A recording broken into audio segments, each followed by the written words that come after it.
Good afternoon. Evening. Or good evening. Wow. Oh, it's so nice to see people here today. Welcome to the September 4, 2024 regular board meeting of the Board of Public Education for the City of Savannah and County of Chatham. We will start today. Actually, we're going to start with something different today, and then we'll go into our regular exercises. If everyone would please stand.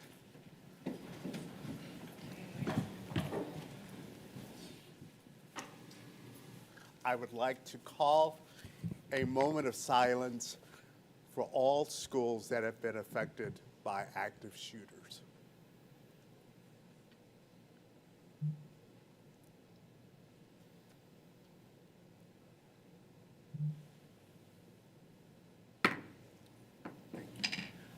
Now we will have our opening exercises with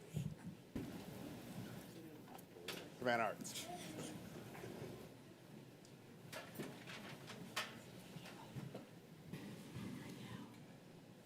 You're going to go behind the table.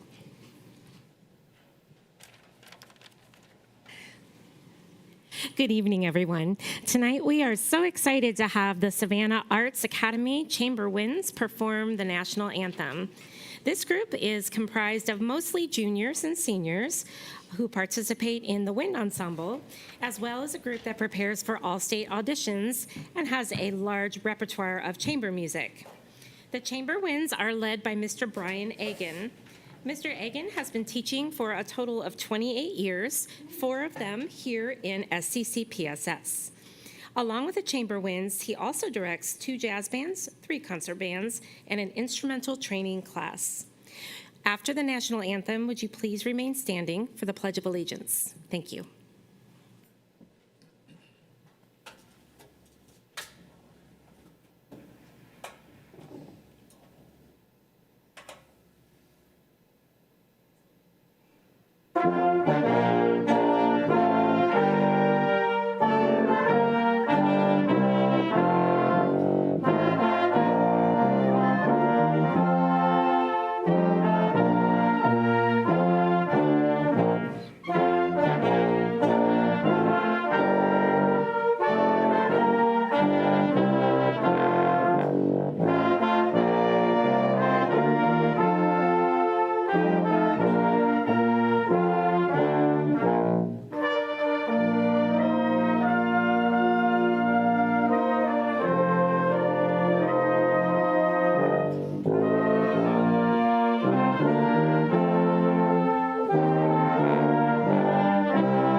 I pledge allegiance to the flag of the United States of America and to the republic for which it stands, one nation, under God, indivisible, with liberty and justice for all.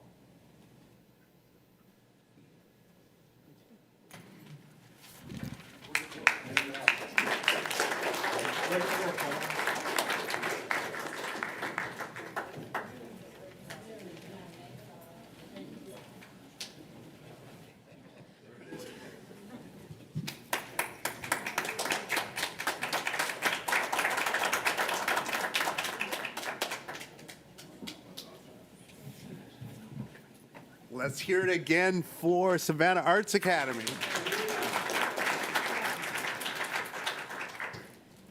I will ask our board secretary to confirm that we have posted the agenda. She assures me that we have.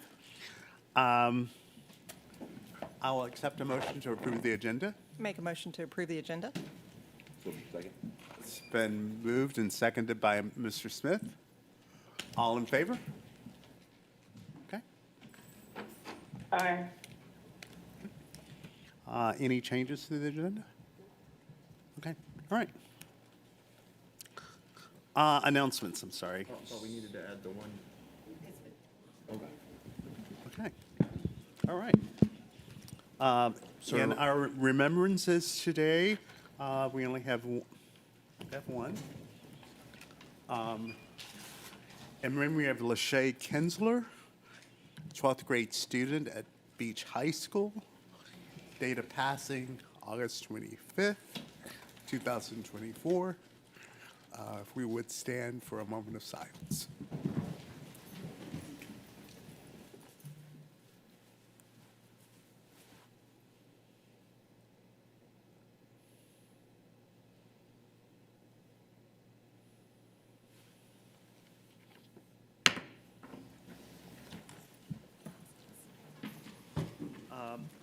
Announcements.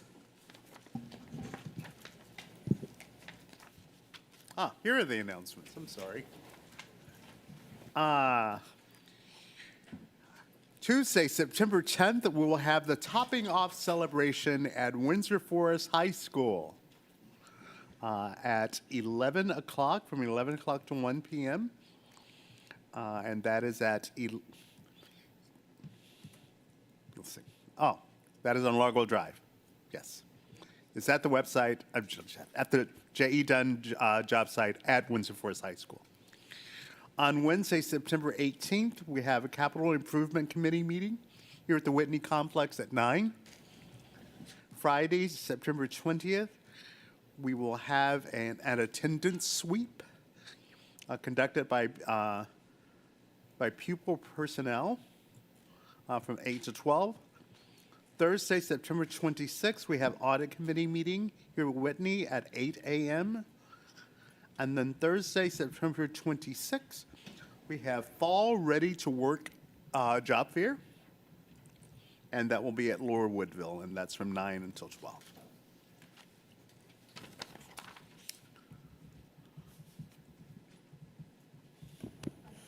Yes. We have a ribbon cutting at the maintenance operations on Friday, the 27th, exactly. That does sound correct. That was not, Mr. Hattiger. Yes, so at the time of the preparation for the announcement, we had not yet confirmed that date and time. We actually had Ms. Hall is very astute on our events and work that we're doing. But yes, we did confirm that we are very excited to have a ribbon cutting on September the 27th to celebrate the EV charging station of the district, and it is one of the largest charging stations in the Southeast. So we're very excited about that event. So we'll make sure to update that agenda item as Ms. Hall has pointed out. Thank you. Thank you. Awesome. I am excited today to be able to signal a very momentous occasion, which is the exchanging of plates between our outgoing professional Senate members and our incoming professional Senate members, and then to publicly acknowledge the importance of that group, thanking the outgoing group for all of their input and participation, and of course welcoming in a new group that will help guide the pathway with their input. So with that said, I will invite Emily Graham up for the exchange. No, I'm not. Okay, Mr. McNeil will be coming up to initiate this exchange process. Good evening, everyone. Good evening. I'm just going to say a few words. First, I truly appreciate the opportunity to serve my district and most of all my school, John W. Hubert Middle School. I feel we as instructional support personnel made strides in a positive direction to invoke commonality within our different positions. It also allowed me to hear stories, get and give feedback from my fellow instructional support colleagues. Personally and professionally, this allowed me to realize the true reason we chose this profession. We truly want the best for our young people. I just cannot reiterate enough the importance of keeping in contact with your fellow persons of the year colleagues. Use your time together wisely and spend more time, as our superintendent says, discussing solutions. not just discussing the problems. And finally, do not be surprised if I come and jump on the float on St. Patrick's Day Parade. Okay? Mr. SB out.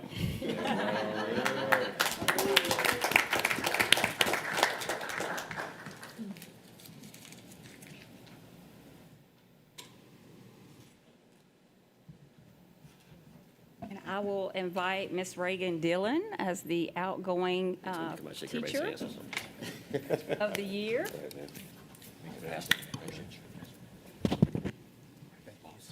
She will be offering a few words and initiating the exchanging of plates. Okay, I'm trying not to cry. Y'all have become my friends. It has been a true honor to sit in the horseshoe with you amazing, extraordinary, lovely human beings. Today's bittersweet. I'm sad to be leaving, but I'm thrilled to pass the torch on to the amazing Emily Graham. Emily, it's your turn. This group wants to hear from you. You offer a perspective that no one in this room has except for the teachers out there. You're the current voice for the Savannah-Chatham County Public School classrooms. Your job is to bring those voices from throughout the district to this body. Mr. Moss and board members, this experience has been enlightening. Thank you for listening to all the stakeholders. Thank you for staying up late at night, for staying late for meetings, for giving up your dinners at home. Thank you for making wise decisions that you think and feel are best for our students. This year has taught me how invested you are to make the difference. I don't envy you, but I admire you and I trust each one of you. Dr. Watts, change is happening. I can't wait to see what your legacy brings. Forward, always forward. Thank you. Farewell. I'll be watching you guys on TV in my pajamas on the government channel at night. You are all in my prayers, and I'm sure you haven't heard the last of me. I don't know if I'll be jumping on any floats, but you will hear from me. It has been my pleasure. Thank you all. And Emily, take it from here.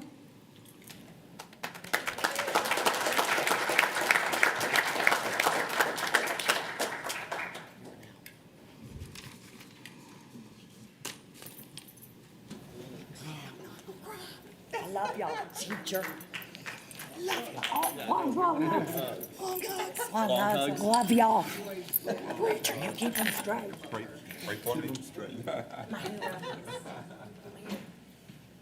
Thank you for keeping me organized. Thank you for your kids. I know, thank you.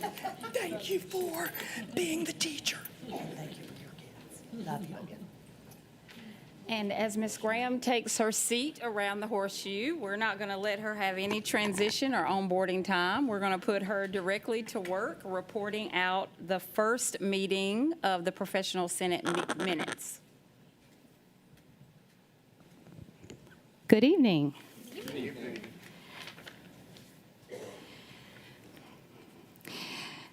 Our first Professional Senate meeting of the year took place at Savannah Arts Academy. The meeting was called to order at 4:20 on August 27th. Special thanks to Stacy Jennings, Sheila Blanco, Kurt Hediger, Freddie Milton, and the staff at Savannah Arts for organizing and hosting this meeting. This meeting's purpose was to introduce the superintendent's cabinet leadership team. Cabinet members Kurt Hediger, Terry Enoch, Derek Butler, Raymond Barnes, Brian Dennison, David Feliciano, and Raymond Ray were introduced and spoke briefly regarding their positions within the district. Chief Enoch reviewed important safety information with teachers and staff. Mr. Ray advised that teachers check their Teachers Retirement System, TRS, and that staff check their Public School Employees Retirement System accounts to ensure that their beneficiaries are identified. Dr. Watts deferred to speak until the next meeting to give teachers and staff more time to complete today's agenda. The Professional Senate provides a platform for teachers and staff to share and discuss ideas, express concerns, and offer solutions, pinpoint topics to focus on for the year for greatest impact, and to communicate with the superintendent, superintendent's cabinet, board members, and other stakeholders throughout the year. Senate members introduced themselves by name, position, and school. Brief breakout sessions were then conducted for Senate members to share celebrations and good news with each other. Senate members then shared some of these celebrations with the full group, including fully staffed schools, high scores on the Georgia Milestones Assessment, retired teachers returning to the classroom to help as substitute teachers, appreciation for newly constructed facilities, smooth merging of schools, and individual post-secondary degree achievements. Mr. Hediger proposed a vote for which upcoming meeting to invite our board members. The carrying vote was for the October meeting, date to be announced. This will give the Senate members time at the September meeting to organize and prepare for the board members' visit. The next Senate meeting will be at Jenkins High School, date to be determined. This meeting was adjourned at 5:15 p.m. Thank you. Awesome. Thank you. We look forward to serving with you in the upcoming school year. I get to continue in a very prideful way as we recognize our August Student of the Month. And given this, our Student of the Month's family will be receiving our translation services so that they can hear all the wonderful things that we are going to share about their student.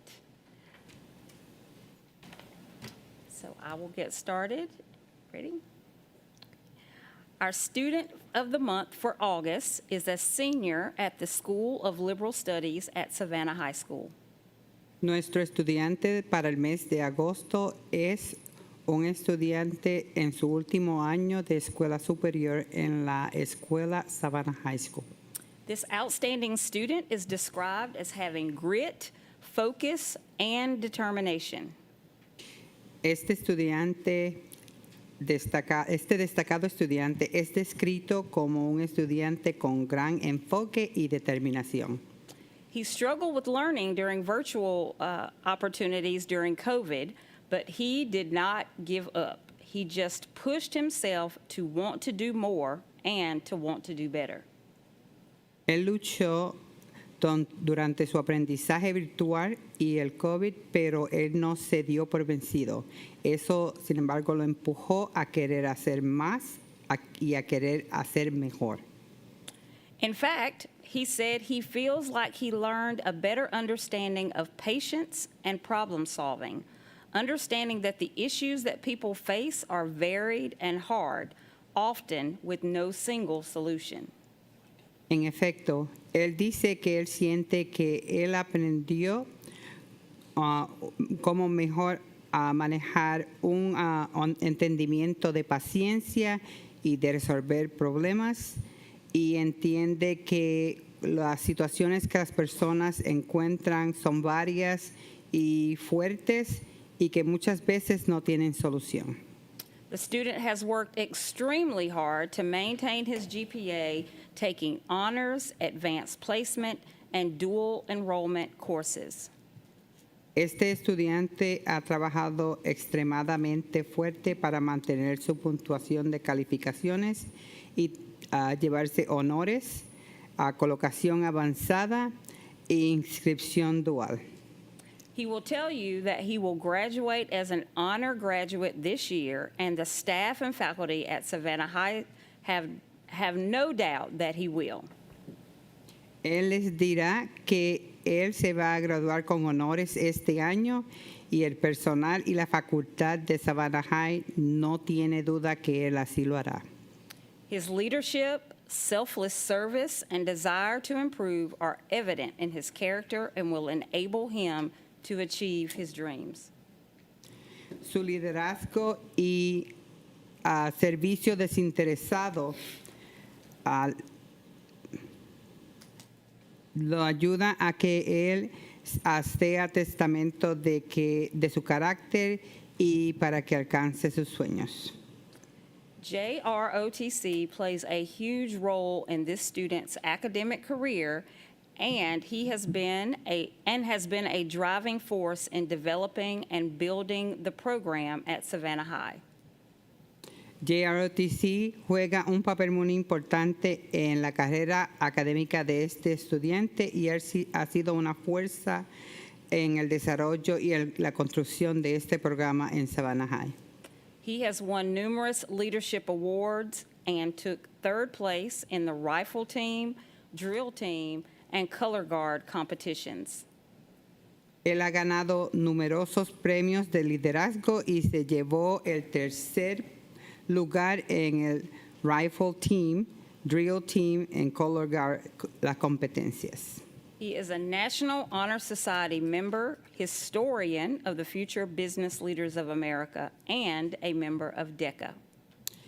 Él es un miembro de la National Honor Society, es historiador de los Future Business Leaders of America y es un miembro de DACA. He has accumulated over 100 hours of community service with these organizations, and he also took top honors in the 3DE business competition. Él ha acumulado más de 100 horas en servicios a la comunidad y también él tomó honores en el 3DE de las competencias de negocios. When asked what motivates him to succeed, our scholar responded with a phrase from his father: "Always try hard because life is never easy." Cuando se le pregunta qué lo motiva, este estudiante responde con una frase de su padre: "Siempre lucha muy fuerte porque la vida no es fácil." Please help me congratulate the Superintendent Student of the Month for August 2024, Mr. Victor Roman. Please stand. Por favor, ayúdenme.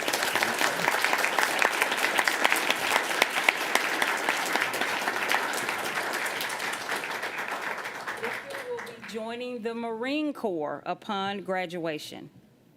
Víctor va a entrar a la Marina cuando se gradúe. He plans on continuing his education during and after military service to become a lawyer. And we are excited to have him come up and after this translation to be awarded some special gifts. Él planea continuar su educación durante y después de su servicio militar para convertirse en un abogado. As Victor makes his way to the horseshoe,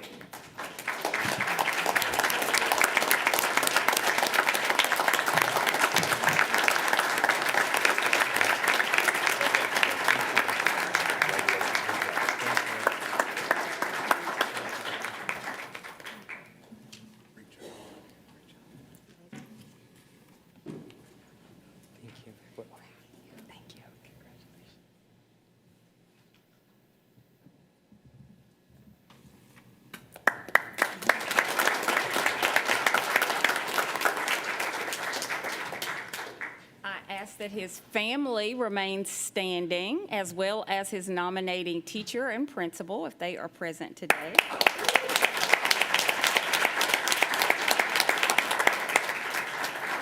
And the gifts that Victor will be receiving come from a myriad of sponsors, to include Members First Credit Union, Advertising Specialties, Georgia Southern University, Gulfstream, and more. Victor and his class of English Language Arts will be receiving copies of his favorite book, one of mine too, Oh, the Places You Will Go, by Dr. Seuss, donated by our sponsor, East Shaver Bookseller. Again, congratulations to Victor, his family, and the Savannah High Blue Jacket family, and special thanks to our nominators, Principal Stacy Pottinger and Kimberly Reynolds, the counselor. Thank you.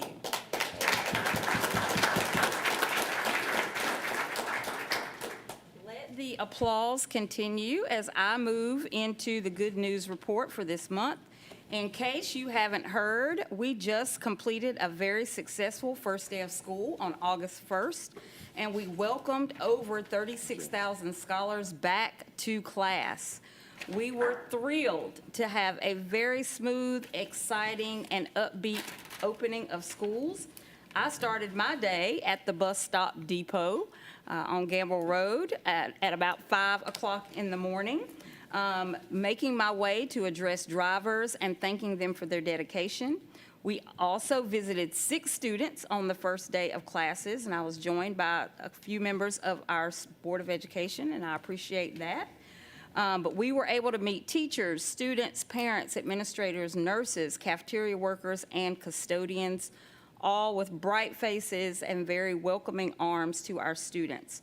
Prior to the opening of schools, thousands flocked to the Savannah Civic Center for the annual Back to School Expo, where families had a chance to pick up a backpack, a uniform, and much-needed school supplies, as well as receive assistance with registration, school nutrition, and transportation.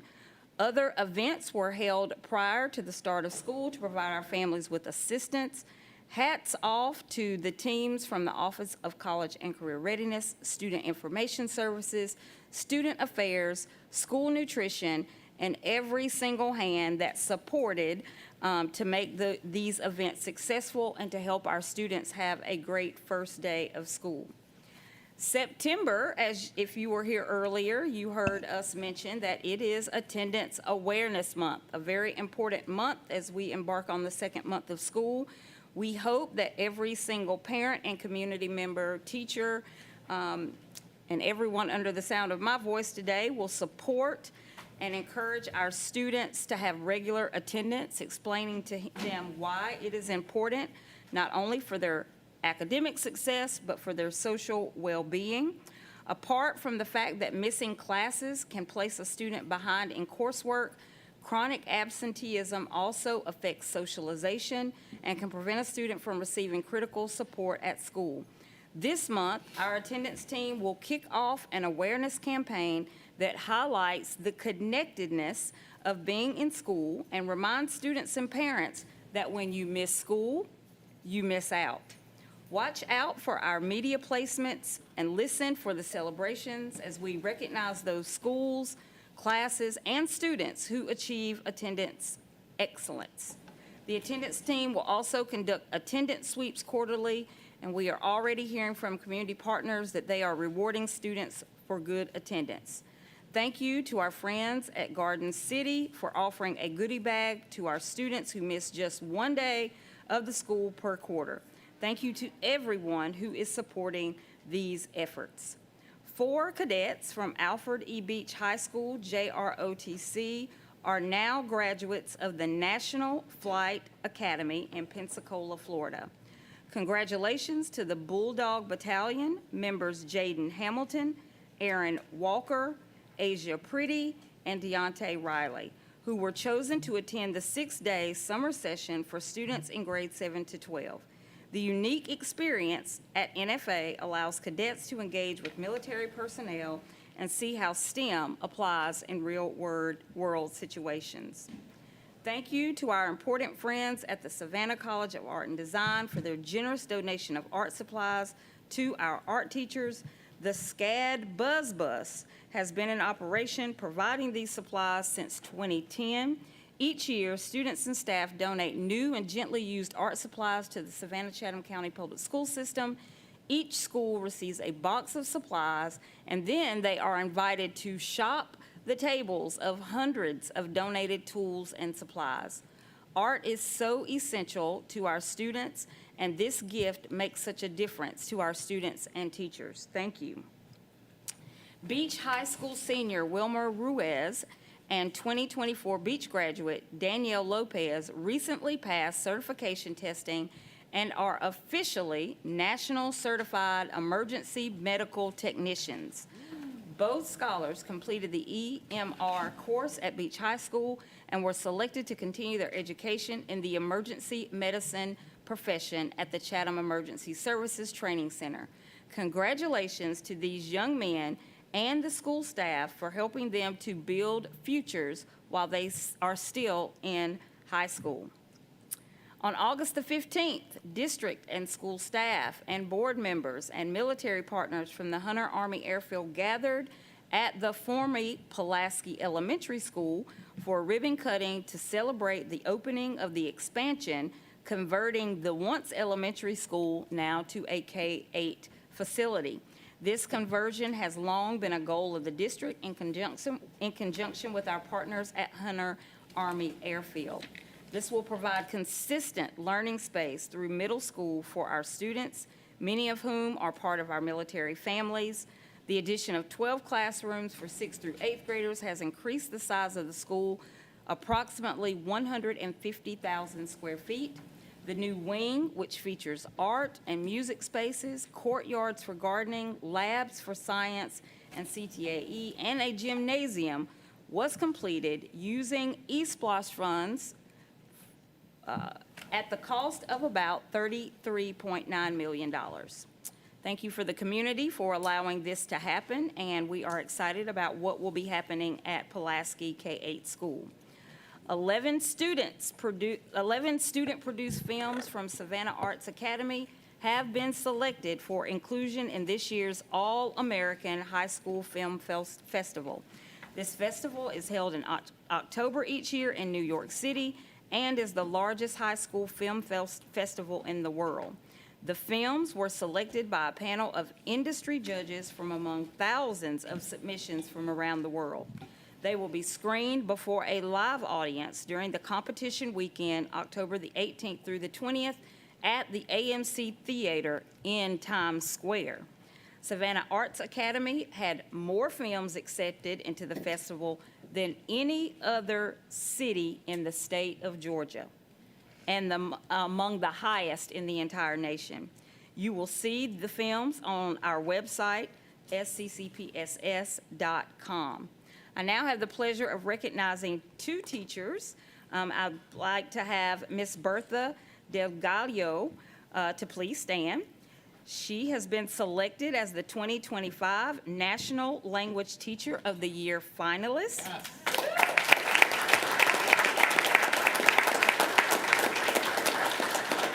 Which represents the Southern Conference on Language Teaching Region. Ms. Delgado has shown exceptional dedication, innovation, and a profound impact in the world of world language education. She underwent a very rigorous evaluation process that began at the state level and continued at the regional level, culminating in her being named one of the 5 United States regional finalists. Wow.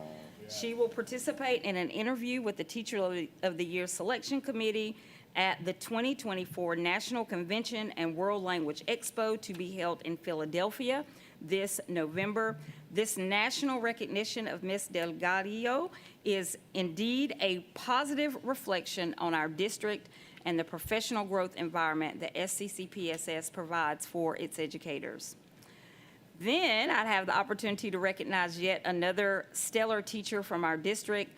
The kudos continue, and they are in order for Miss Amanda Finelli of Sol C. Johnson, if she would please stand. The 2024 Georgia History Teacher of the Year by the Gilder Lehrman Institute of American History. And just last week, we learned that from a pool of nearly 7,000 nominated teachers, Ms. Finelli is in the top 10 and will compete for the National History Teacher of the Year.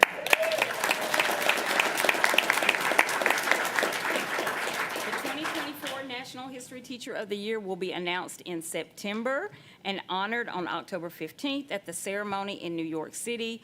We are very proud of Ms. Finelli and Ms. Delgado, and I am very proud to conclude with much thanks and admiration for everyone who is mentioned today. Teachers, please do not sit. Please come and walk through the hush board, please.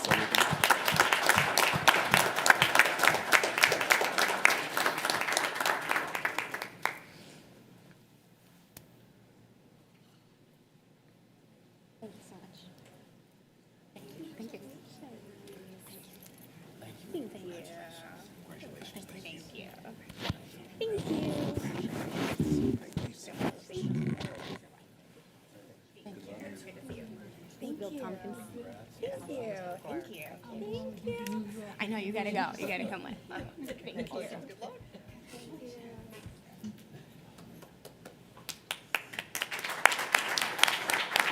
I'll turn the agenda back over to our board president. Thank you.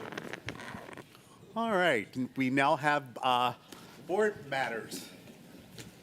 Thank you, Mr. Board President. Moving along in your agenda, we have a host of policies for your review. These are primarily four-year policy reviews. We do have one mid-period review for the Board of Education. Item 6.01 on your agenda, this particular policy is JVCAA, Unsafe School Choice Option. This is many statutory requirements and State Board of Education rules for designation of unsafe school. As such, we do have a policy that codifies the process for that determination. We do not have any unsafe school designations here in Chatham County, but we are, by process, required to go through this policy review. We did make a few modifications only to the regulations, so there's no policy changes here, only regulation, and you'll see that the primary changes were to update some languages on new positions in the district, and also to squarely put this in the area of ownership under our Student Affairs Department, which handles this process in the case that we needed to go through a designation. Again, no changes on the policy, and as such, subject to the board's final review, we'd like to consider this fully reviewed by the board's policy review process. Dr. Brinkman? Is the regulation just like dropped in text from the state? It's just interesting that they define some harmful acts and not others.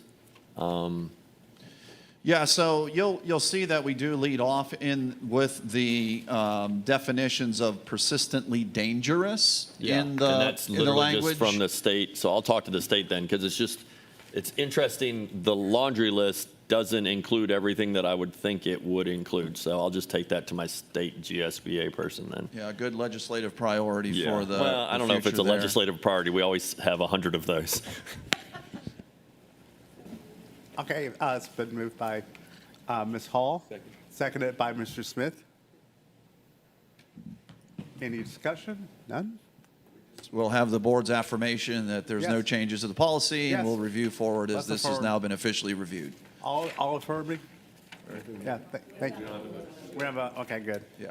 Yep. The next policy is a mid-year review, item 6.02. This is GARH. This policy is a frequent flyer.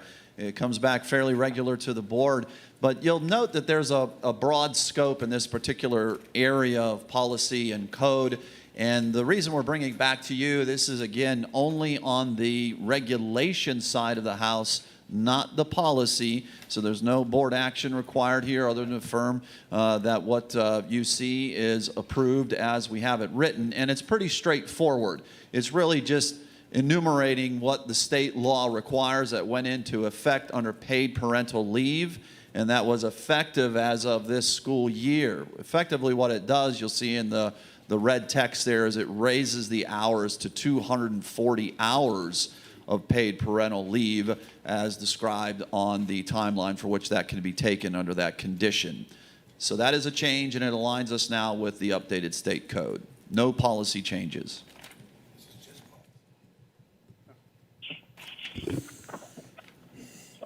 Mr. Johnson? You said there was no policy changes, but this is not a regulation. It doesn't say regulation on this, it says policy for this one. I'm sorry, I may have misread my notes. The next one is- GARH is the policy, I'm sorry. Yeah, okay. So this will be a first read, second read for the board. This is, you are correct, thank you for that, sir. Sorry for the confusion. There's no regulation, this is a policy change. This will be a first read, second reader for the board. All of the reasons that I have explained are why we're bringing this modification to you. Moving on, item 6.04 on your agenda. This is GBKA, professional personnel layoff. Now, this particular one has a policy and a reg, and the changes that we are bringing to the board in this particular area are under GBKA-R. So this is only regulation changes for this particular review. This is, again, a 4-year review for the board. What this does is you'll see that when it comes to a reduction in force, personnel layoff where districts across the state of Georgia may be required to do that for any particular reason. There are processes and procedures for determining those personnel. We have established procedures in there for determining the senior level personnel as the cadence of how you would manage those who may be disrupted in any one of those given situations. There was a minor change in there in the criteria. You'll note there was a specific reference to if an individual has an employee action as approved by the chief human resources officer. We didn't feel that that needed to go to that level in the criteria. Really, under the review, just needed to reference if there was a personnel action. Has nothing to do about the action of the chief human resources officer, so that's been deleted. This is regulation change only, and subject to the final review of the board, this will complete the policy review process for this policy section. Next. Moving along in your agenda, item 6.04, Board Policy JH, Student Activities. This also has a policy and a regulation for review of the Board of Public Education. And you will note that this particular one will come back for a first reader, will come back for a second reader, as we did make some minor changes on the policy side.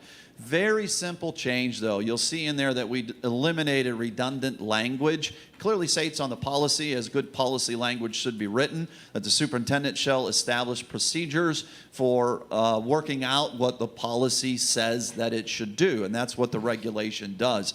We were mentioning in the policy getting to regulation language about having school principals having the final authority about student activities. That already lives in the regulation, so we took that out of the policy side. So again, we have modifications here on the policy, which will come back for a second read adoption in your October board meeting. I have a question on this regulation, please. Yes, Dr. Hoskins Brown. Thank you. My understanding was that the stoplight solicitations asking for contributions at intersections was against district policy, but I don't see it in here. Can we clarify, is it against policy? And if it is, should it be in the regulation?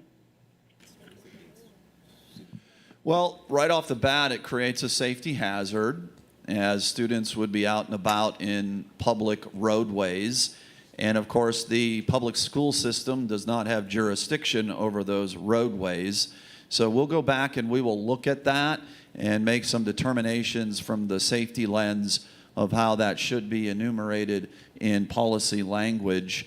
But I wasn't specifically aware of where that would live.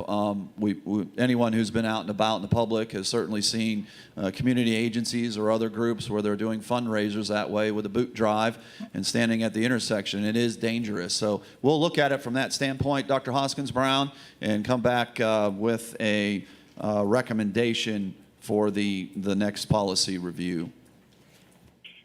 Thank you. Dr. Brinkman. Could I have somebody explain? I know we're crossing it out as number 6, but it was number 6 on the money being deposited in the school student activity fund. So I'm guessing each school has this activities fund, but it seems that schools across the district use different mechanisms to collect funds, and I've brought this up before about how we could have a district-wide single site that's protected, that we know where the money's going, we can follow the money. It's not something that audit is going to be worried about when they go into schools and do audits on, is somebody collecting this for their personal Venmo for the cheerleading, or is somebody just grabbing cash out of the bleachers for the band? Like a single site where funds go. Even if the district has to maybe have, I don't want it to charge credit cards. I hate that. I think everybody hates the 3% add-on or the 3% deduction from your donation. But if there's some, we have the cash online to pay stuff. Is there a way to have something that schools, this is the way you collect your funds? And this is, there's always something out in the social medias collecting money for different groups, and I mean, yeah. I mean, I'll say it. I know I'm getting eyes up here, but I'll start sending you screenshots. I thought we had a methodology in which money was collected. Well, I'll defer to Mr. Larry Jackson. Just briefly, all of the schools have basically student activity accounts, and they may have a number of student activity accounts. For instance, each club at a high school may have their own method of collecting money. It goes into one account at that They school. put the money into the account, but how the money is collected, I think, is varying from school to school. And I am always just concerned that there might be somebody skimming. I'm not saying there is, but it just opens us up to where if we as a district you cannot use that. You cannot take that. You must go to this portal here's the QR code. That's how you donate. And you share that on Facebook, not somebody's Venmo or Cash App. Yes. Okay. We've been working with staff. We put together handbooks, and we send them out to the schools. We've had training with school principals and secretaries on the various methods that they should use. We are still having some conversations about crowdfunding collections, so we're still trying to work through that.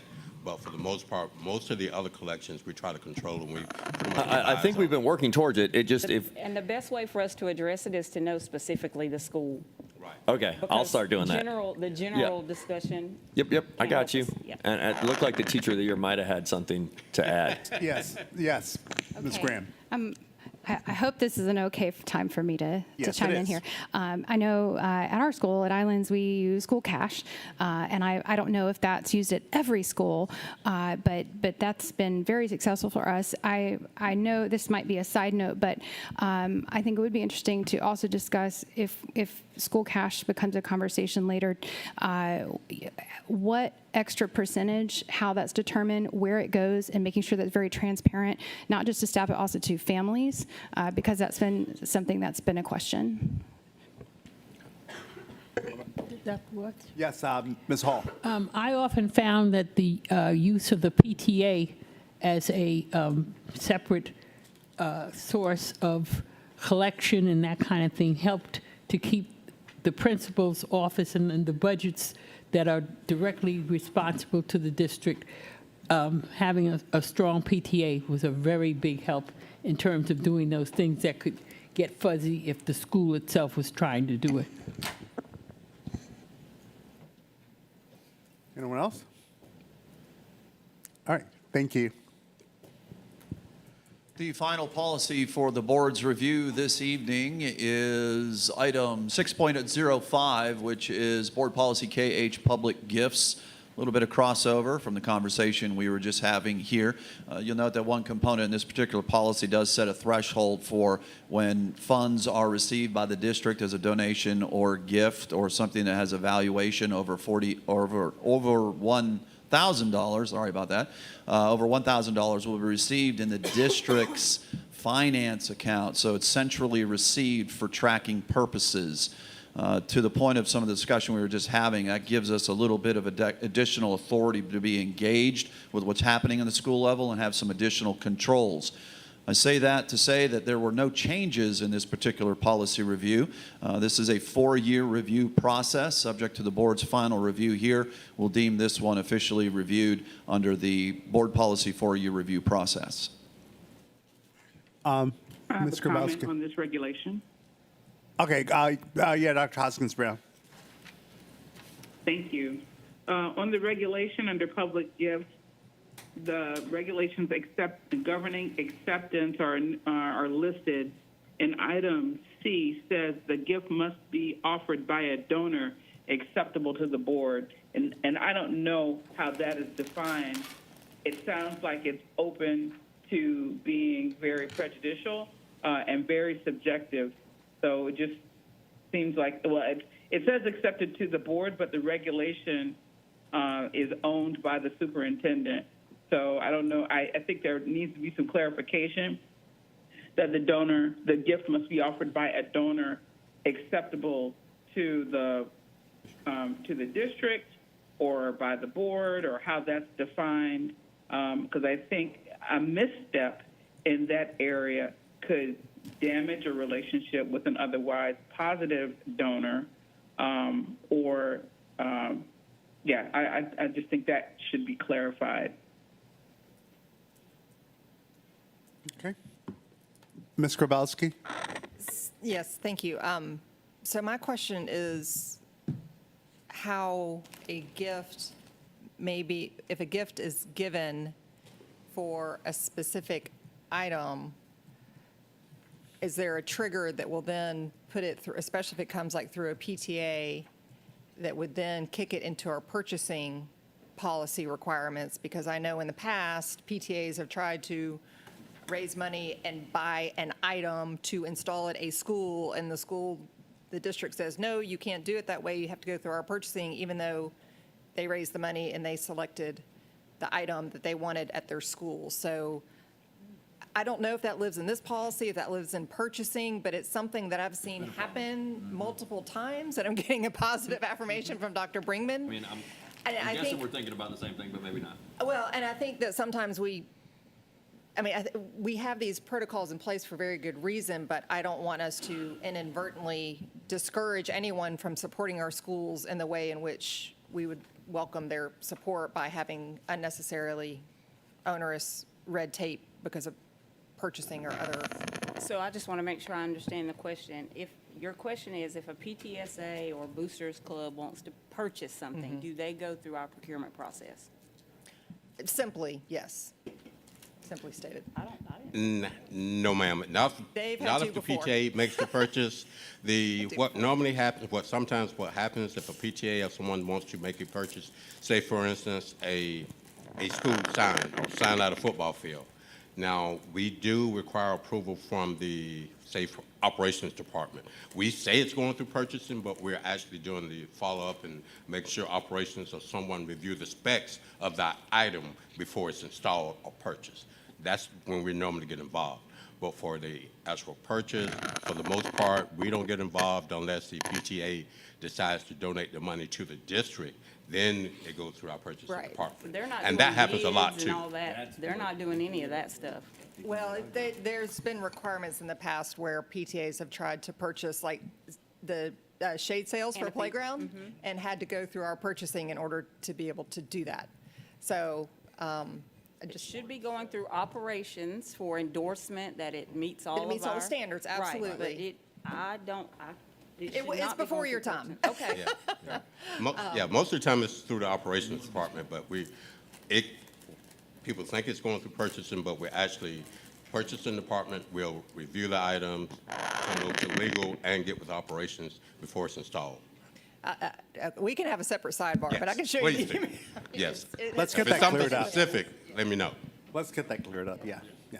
All right, Dr. Brinkman. I mean, on that, part of me wants to have a clear, defined, Yes. way, and maybe they should have to go through the bid process, so a PTSA isn't raising a ton of money to give to the friend of somebody in the school's company to provide a service. Because we have to go through everything to make sure we're not giving people money that we just want to fund.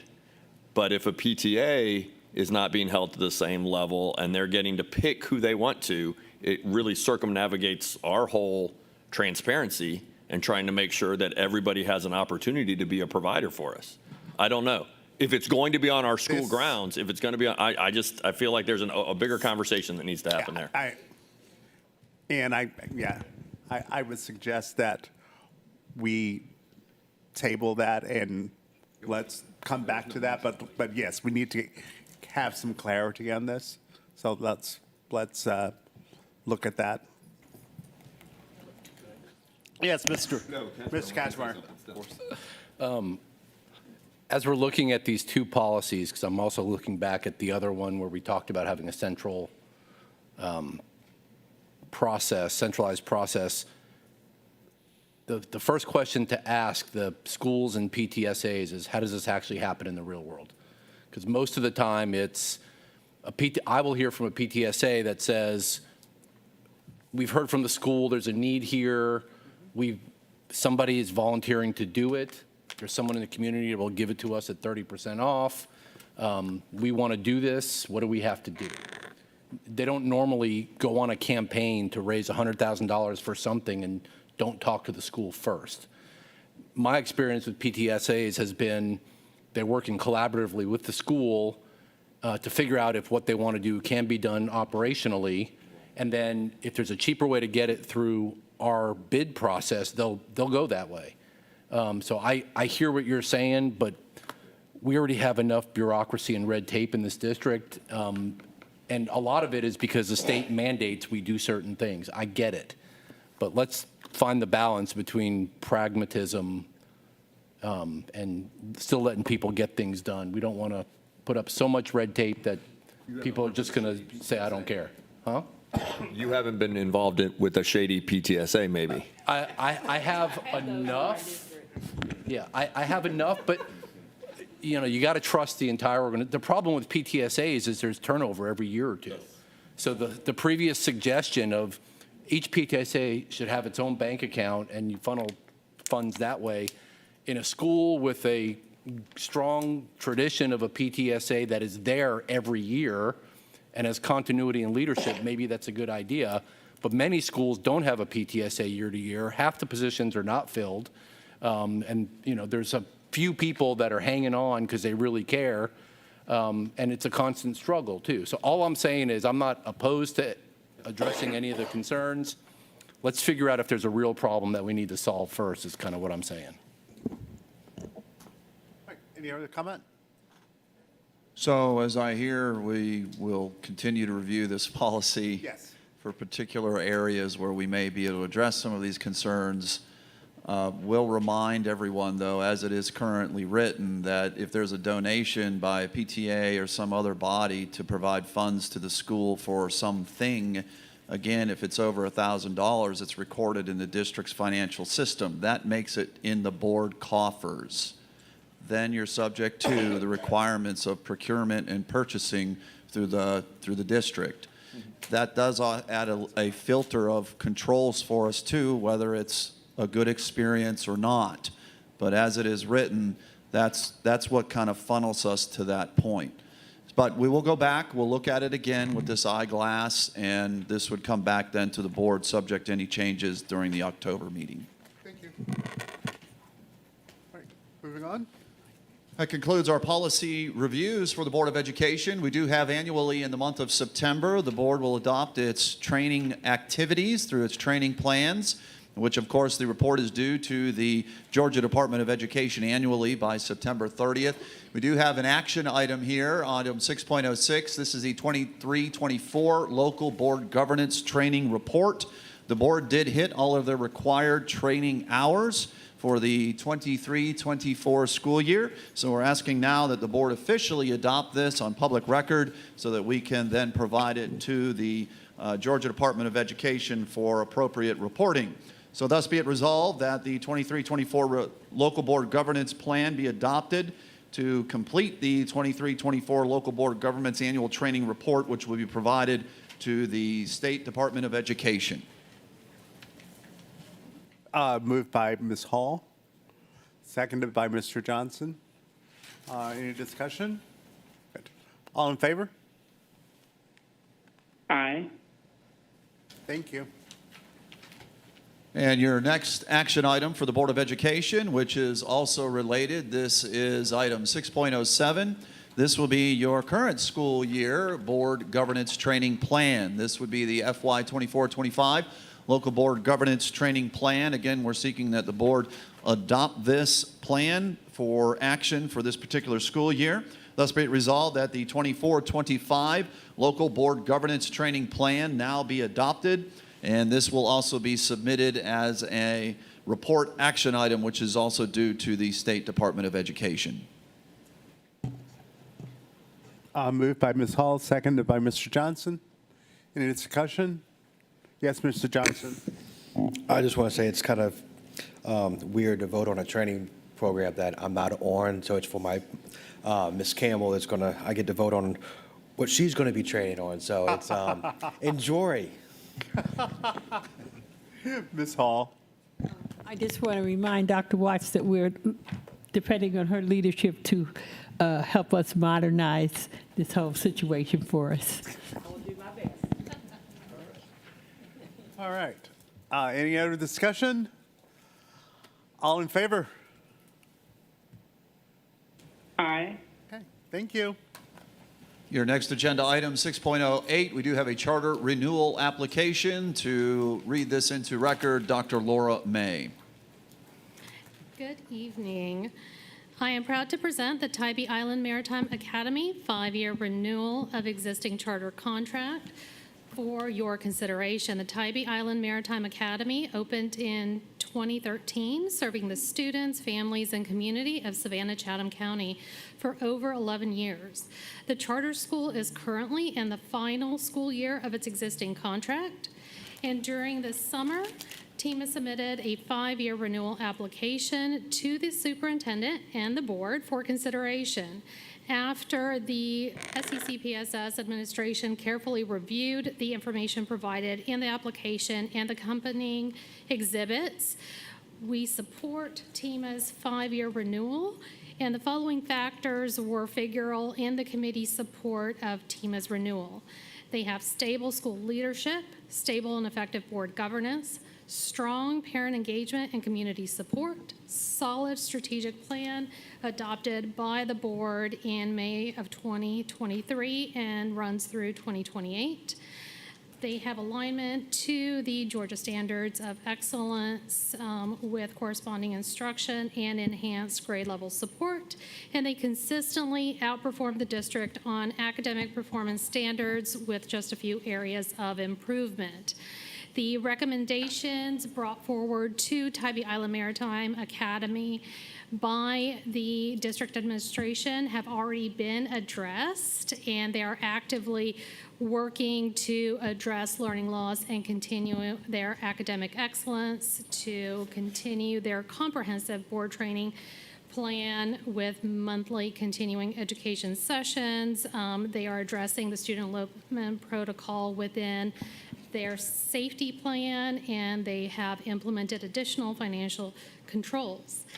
As we support the 5-year renewal, it is now time for the board to take action. As board action is required at this time, thus be it resolved upon the recommendation of the superintendent that the board approve the 5-year charter contract renewal with the conditions stated above for Tybee Island Maritime Academy. The charter contract will conclude on June 30th of 2030. Sorry, moved by Mr. Kachmar, seconded by Ms. Grabowski. Sure. Discussion. I enthusiastically support this motion. I told Mr. Ulrich earlier I was going to not because some great district teachers keep making their way over to TEMA. But that just means they do a great job for the community. And TEMA has been what I consider to be a model charter school. They've been through ups and downs, and they've worked collaboratively with the district. And we've learned from them. They've called us out on our errors in a friendly, mostly friendly way. So I'm happy to support this 5-year charter. I'm happy for their success, and I look forward to the next 5 years. You're here. Anyone else? Yes, Mr. Johnson. I am also going to enthusiastically accept this renewal. I know there was at 1 year when I said that you guys, this is your one get out of jail free card. I'm glad I never had to call that card in. You guys have turned it around much for the better, and you guys keep growing. You add, amazing staff that you, as Mr. Cashmore said, you steal from us, which is fine. Just at least staying in the county. There's still all of our kids. You guys are doing amazing things out there at the beach. I keep hearing from parents, I wish they would have more seats so I can send my kid out there. So keep doing what you're doing. Don't take a step back, and I look forward to hearing all about you guys in 5 years. Anyone else? I would also like Aye. to, oh, I'm sorry. Dr. Hoskins Brown? No, she already voted. Oh, I'm Enthusiastically voting. Okay, she's enthusiastically voting. I haven't gotten to that yet. Thank you. I'm also going to echo what everyone has said. We're so proud of what you're doing at Tybee Maritime. You are doing what charter schools should do. You are been an example of some things that we can emulate. Two things that stick out about you guys. One, congratulations, Mr. Ulrich. You know, Mr. Ulrich was chosen as Charter School Principal of the Year for the state of Georgia. But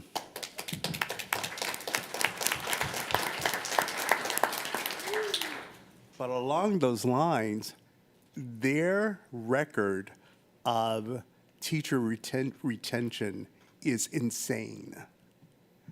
There are years when they have 95% retention. That's remarkable. Yeah, so just Pump them up too much. I know, right? All right. They're full. I know. So, but thank you guys for hanging in there. I know as board members of a charter school, it can be challenging. But thank you for hanging in there. So now, anyone else? Yes, Dr. Howard Hall. I'd just like to commend you on the work that you did, especially during COVID, how you managed to get through the hard times, as well as providing transportation during a time when that was a problem. We know how far you are away from everybody else on the beach, so we appreciate all the work that you've done, and we're looking forward to the next 5 years of excellence. Okay, anyone else? All right. I will now call the vote. All in favor? Aye. All right. Thank you very much. Thank you, sir. Your final agenda item in board matters. As the board has previously approved this agenda as posted or amended, we did have a modification for board matters to put item 6.09, a singular appointments item in this particular area for the board's action, and this is in line with state statutory requirement 20-2-58-1, wherein no local board of education shall employ or promote any person who is a member of the board member's immediate family. Thus, we do have a standalone appointment recommendation here. This is for paraprofessional for the Charles Ellis School. The recommendation is Maria Bringman as paraprofessional for Charles Ellis. And thus be it resolved that we ask the Board of Education now to officially approve this appointment recommendation. It's moved by Ms. Kowalski. I'm sorry, I'm laughing about this. And seconded by, okay, I'll just give it to Dr. Howard Hall this time. That's seconded by Dr. Howard Hall. Any discussion? I know Ms. Bringman, and I'm thrilled to death that she is coming to work for the district, so enthusiastically support. All right. Yes, Mr. Johnson. For those of you in the audience and watching online, this is for a little bit of clarification. This is just to make sure that we are completely transparent on the fact that we are hiring someone who happens to be related to one of the board members. All right. All right. All in favor? Aye. All right. Thank you very much. Motion passes. All right. Now. Thank you, sir. Returning the agenda back to the board president for your consent agenda. Thank you. I will now accept a motion to accept the consent agenda. Moved by Ms. Hall, seconded by Mr. Smith. Any discussion? Well, no discussion. All in favor? Aye. Okay. All opposed? Abstentions?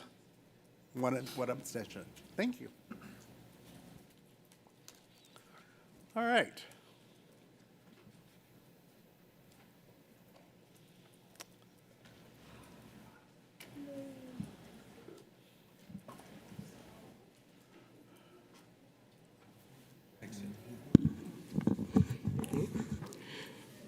Good evening. We have a couple of finance items up under strategic priority number 1. The first is using RFP 24-07. The Office of Technology and Business Systems requests approval to utilize the contract awarded to Avery Jones Educational Solutions under RFP 24-07 and approved by the board at an original amount of $4 million to purchase 775 device charging carts for secondary classrooms. The purchase of device charging carts will help keep a set of student devices within the classrooms and ready for use to support teaching and learning. The Office of Technology and Business Systems recommends the additional purchase of 775 device charging carts from Avery Jones Educational Solutions in the amount of $639,725. We plan to use ESSER 3 funds for the purchase.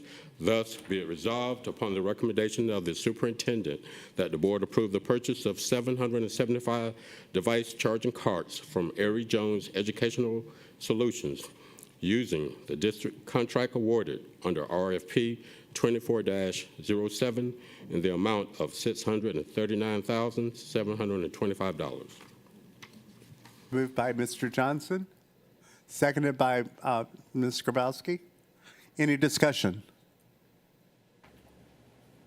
There being none, all in favor? Aye. Thank you.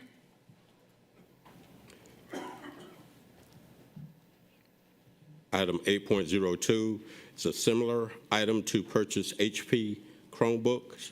The Office of Technology and Business Systems requests approval to utilize the contract awarded to Avery Jones Educational Solutions under RFP 24-07 and approved by the board at an original amount of $4 million to purchase 2,000 HP Chromebooks to replace obsolete student devices throughout the district. The purchase of new HP Chromebooks will help maintain a modern 1-to-1 student device ratio. The Office of Technology and Business Systems now recommends the purchase of 2 million HP Chromebooks from Avery Jones Educational Solutions in the amount of $823,220. This purchase will also come from ESSER 3 funding. Thus, be it resolved upon the recommendation of the superintendent that the board approve the purchase of 2,000 HP Chromebooks from Avery Jones Educational Solutions using the district contract awarded under RFP 24-07 in the amount of $823,220. Moved by Dr. Brinkman, seconded by Mr. Johnson. Any discussion? Yes, Dr. Brinkman. And Mr. Feliciano might be able to tell me. So we're looking at like a little over $400 a unit on those laptops. Does Avery Jones preload them with other stuff for us, or is that done in-house after? And is that like just the cost, or is that like warranty? Because that seems like a little high for an HP Chromebook. That's all but I don't know exactly the They are model. configured specifically for Savannah-Chatham County Public Schools. All the apps are cloud-based, so there's very little that runs on a Chrome Okay, device. but so you got to pay to have the lockdown and stuff like that. Okay. And any type of warranty in there, or? That is correct. Usually when we buy them, we have the, I believe, 3-year warranty along with it. Okay. That makes it more understandable on the price tag. Thank you. Anyone else? Okay, all in favor? Aye. Thank you.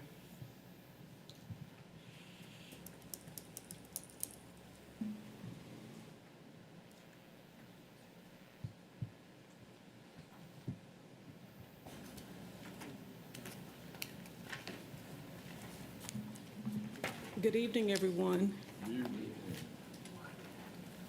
The financials that you have in front of you this month represent the first month for this fiscal year, FY25. There's not a lot to talk about these numbers. Finance has spent the past 2 months making sure that the budget for FY25 is in the system and up and ready, running for us. A lot of the activity that we've had for the past 2 months has been moved back into FY24. During the summer, we get ready for our audits. We close out the last year's fiscal year numbers and just do a lot of housekeeping. So you don't see a lot of expenses this month because of that. As we received items that should have gone back into last year, entries have been made, moving it from one year to the next. So you will see those types of transactions for the next couple of months as we prepare for our submission of our final numbers to the state by September 30th. And we go through October, in the middle of November, go through our year-end audit. So with that, I ask if you have any questions on the finances in front of you, I will attempt to answer them for you. Dr. Howard Hall. I always ask this every year for federal budgets. The fiscal year ends the end of September, September 30th. So how are we looking with those expenditures regarding travel and supplies? Because according to this budget, it looks like, I don't know whether or not you all are receiving a lot of budget transfers or a lot of purchase orders, because it has to be expended prior to the 30th. So how do we stand with that? Those monies, we do some accruals, but the travel can't be posted for your grants until after there's actually been the activity. So those expenses for all of the travel and for all of your conferences, those types of things, will be posted in the months that they occurred. Okay, so I guess my question is, are we looking okay as far as those funds being expended? Because you have until the 30th to make sure that we reach that threshold of expenditures? We are working with all of the program managers with our grants, and that is our goal, to make sure that everything is accounted where it should be. We do have on some of the grants the ability to do some carry forwards for some of the funds that aren't spent. So those transactions will be accounted for at the September 30th transactions. Thank you. Anyone else? All right, continue. Thank you.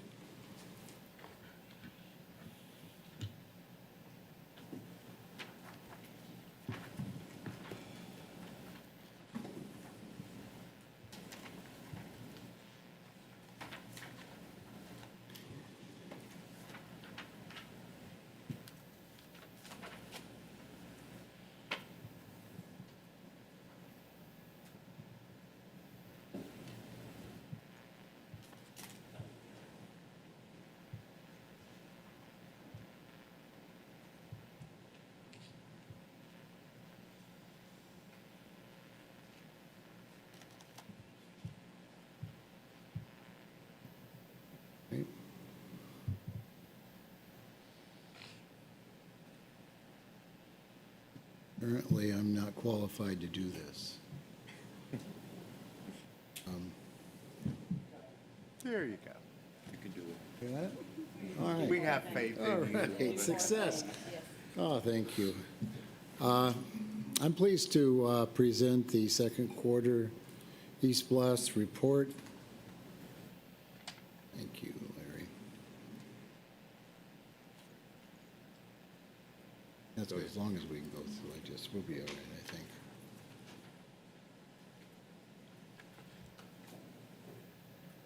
All right, we'll start with the budget. We've shown these spreadsheets many times and have gone through them in detail, so I won't necessarily do this, but just to say again that every dollar of proceeds is tracked against every dollar of costs that we have. And with this, we are able to project the projects that we are going to be doing and look at their cash flows and be sure that we are on budget, and this report will show that E3 is on budget. E4, we are into year 2024, and you can see how, again, how our projections are lining out for the next 3 years of project work, and that our proceeds also reflect what we expect to spend, and so you see a $0 as a balance. We're currently managing 63, we're tracking 63 individual projects, and you can see the dollar amounts that are associated with that. I'm not going to speak about all 63 of them, but would like to cover some of the major ones.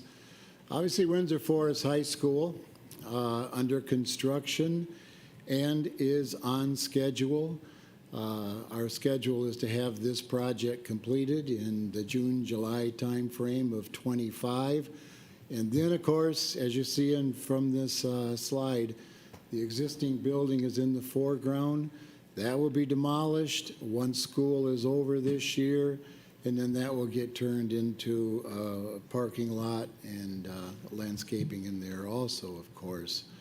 One other thing that I don't have on this I'd like to mention, we are looking at adding a wrestling room to the existing gymnasium and then reconfiguring the gymnasium to give us a larger playable basketball court. And so we're in the process of evaluating that right now, and hopefully we can move forward with that. Our other new project is the Bloomingdale Elementary School. Again, pretty much on the same timeline as what Windsor Forest is, on schedule as far as construction is concerned, and it's scheduled to be ready for July 25 occupancy, along with Windsor Forest.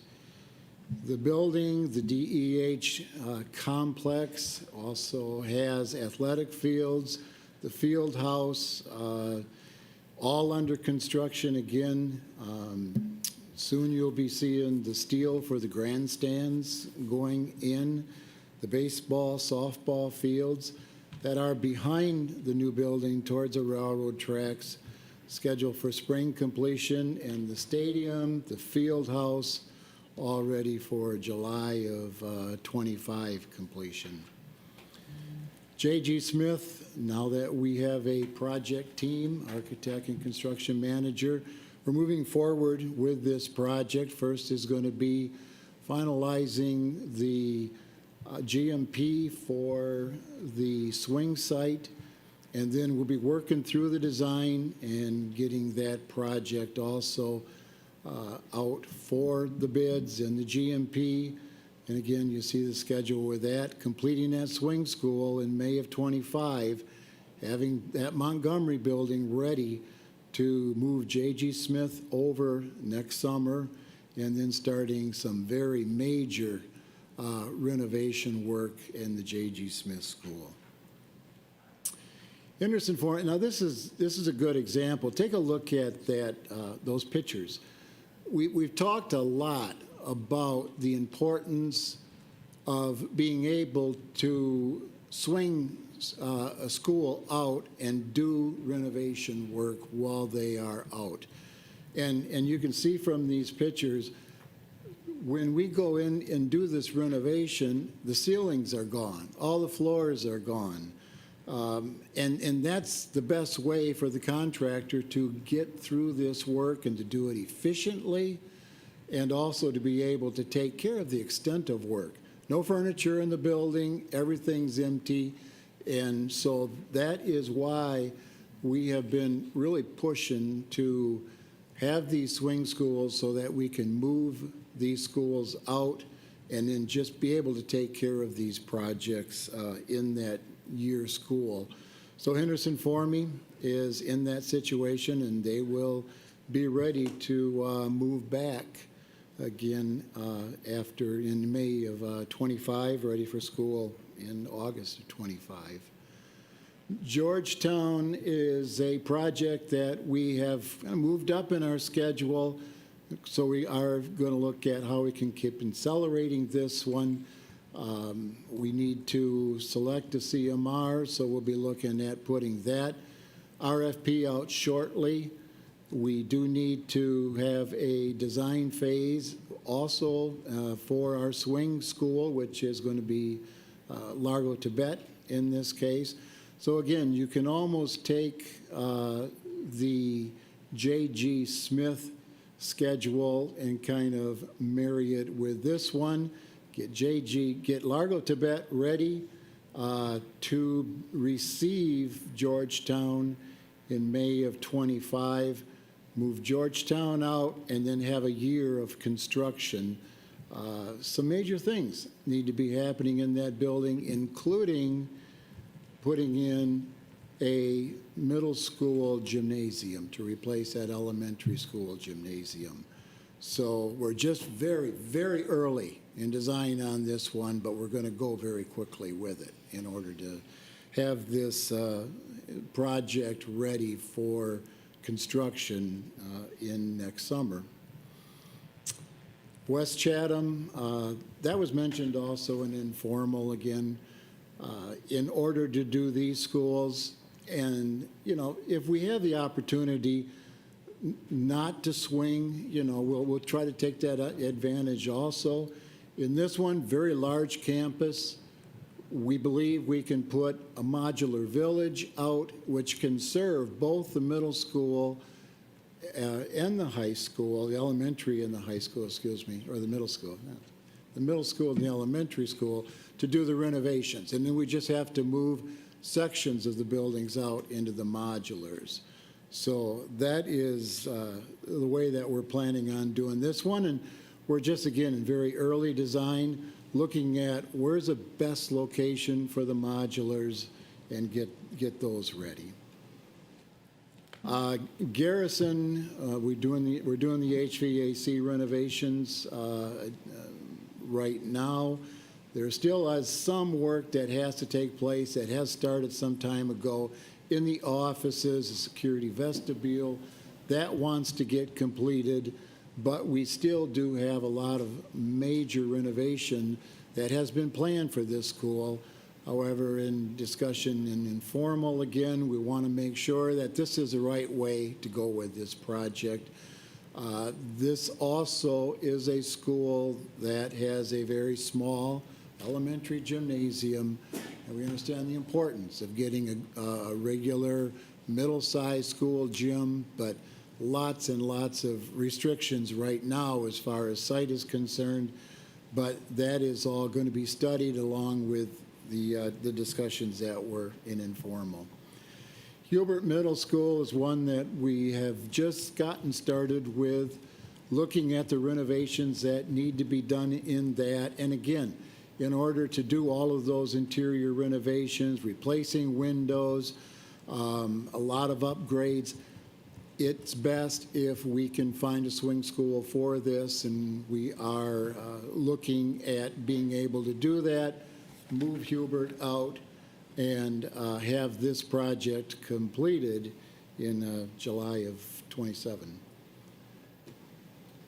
Over at Islands, the athletic facility, we're looking at expanding. Additional seatings at the grandstands, additional seatings in the visitors, additional team rooms, public restrooms. Again, this plan has gone through quite an extensive review, and we believe we have it now where everyone has checked off on it, signed off on it. That's security, that's athletics, it's the school, various departments, and we can move forward now into design on this project.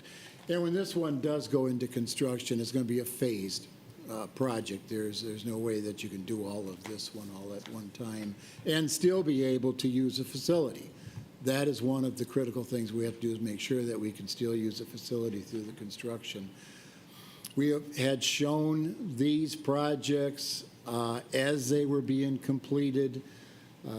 As you know, they're all under occupancy right now, and we have some punch list items that we have to take care of.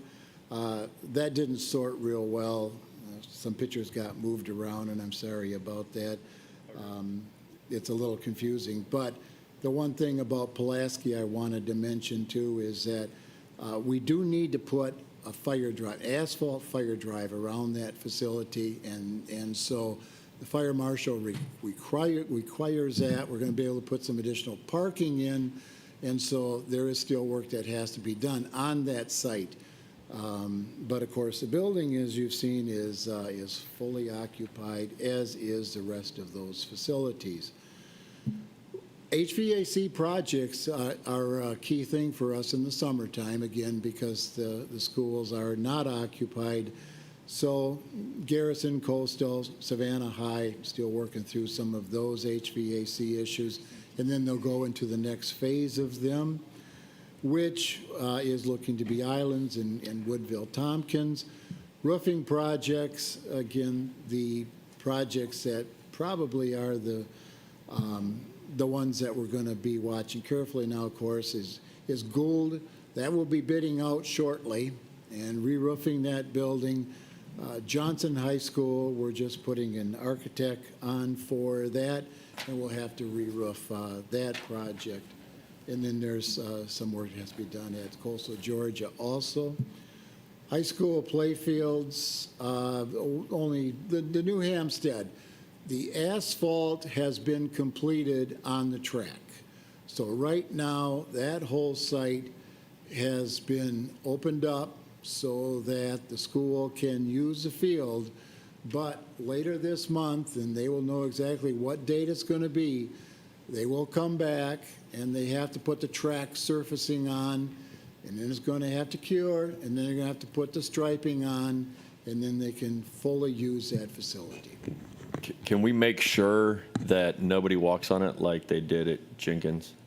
Like, however that happened, like, can we just double, triple, make sure that we've got fencing up and all the signage in the world so that people aren't there running on it while that's supposed to be curing? That's very important, and I think that might have come from the outside on Jenkins, if I remember right. Maybe Chief can just have somebody hang out then. I don't know. All right, well, I'll tell you, those guys are, that's important, though. You need to you have to have a good surface in order to get that track surfacing to get put on properly and get cured. So the New Hampstead football team can practice on that field today? Yes. Okay, just want to make sure. And the school's been notified of that schedule. They've been kept abreast daily. But the asphalt part is done, and they can use the field. All right, thank you. Yes. The other, yes. I just want to ask, are we ensuring that all stadiums have the same features? I do know that Allen's was the first stadium, so there's probably a lot of things that they were missing. And we do have Savannah High Stadium, and the DEH is under construction. Mm-hmm. So would they all pretty much be similar regarding the size and the different features? Yes.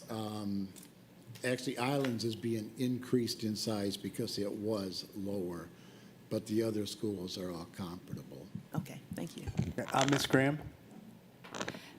For any of the new buildings that are in design still, will any staff be able to do a walkthrough or have any input? So for example, like band teachers or CTAE or specialty program teachers that might know things like the dimensions of a doorway being large enough to fit specialty equipment and that sort of thing. That a lot of times is left up to the principals, who they are involved in design meetings. We review things with them, with the architect, what's being planned, and yes, quite often they will bring in their department heads and have them take a look at it. Can I just provide better clarity around that? We do, so I don't want to misstate or say that anything was misstated. However, we don't do a good enough job right now at that. And so we need to do a better job at making sure there are a variety of stakeholders that have input on the design. Okay.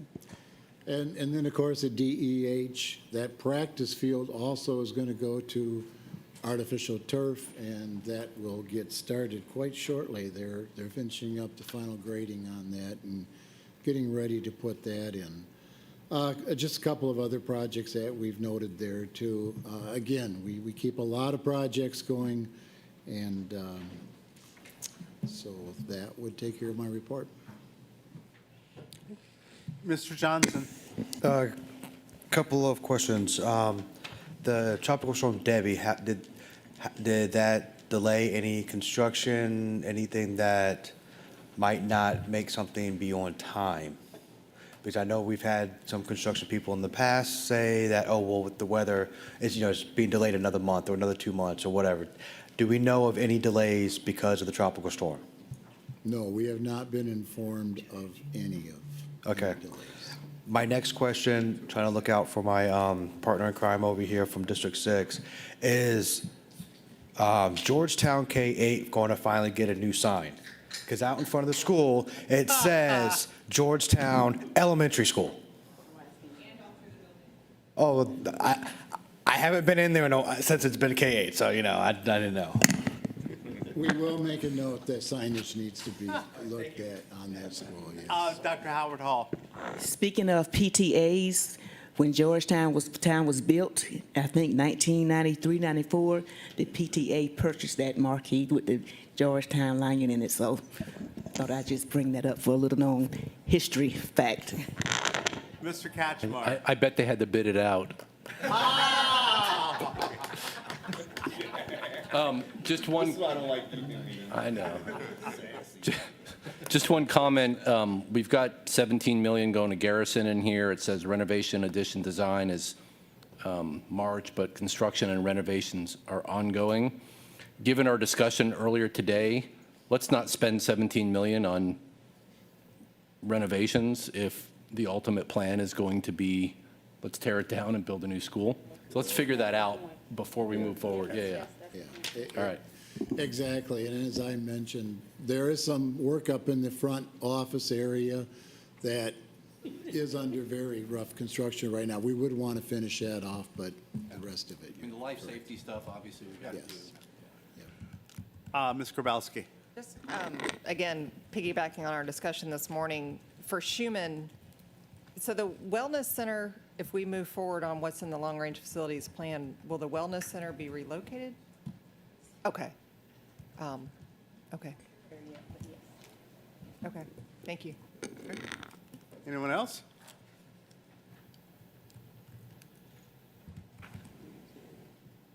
All right, thank you very much. Thank you. All right, we will now have our appearances. No, we don't. I'm sorry, what do I have? Oh, I'm so sorry. We have a few things. I'm so sorry. I will be quick. Trying to get us out of here. The first item, 9.03, HVAC replacement for Savannah High School, Savannah Early College. Georgia Power will provide construction supervision, inspection labor, materials and tools, construction equipment, and subcontracted items as needed for the ECM per Georgia Department of Education approved drawings and specifications by Chatham Engineering, mechanical engineering design, lump sum pricing for the HVAC replacements for Savannah High School. Phase 3 project is $7,891,705. This work will be completed under the master agreement for energy-related equipment sale and installation between Georgia Power and SCCPSS. Staff has reviewed the proposals and requests board action to approve the contracts. Thus, be it resolved upon the recommendation of the superintendent that the board approve the contract with Georgia Power for Savannah High School HVAC replacement, Phase 3, Savannah Early College, for a lump sum pricing of $7,891,705. Moved by Mr. Johnson. Second by Mr. Smith. Any discussion? Okay, all in favor? Aye. Thank you. Item 9.04 is just a budget amendment, a budget transfer to complete the previous item, a budget transfer from HVAC replacements and renovations multiple locations to the Savannah High School account. Thus be it resolved upon the recommendation of the superintendent that the board approve the budget transfer as needed. Mr. Johnson? Yeah. Second. Seconded by Dr. Brinkman. Any discussion?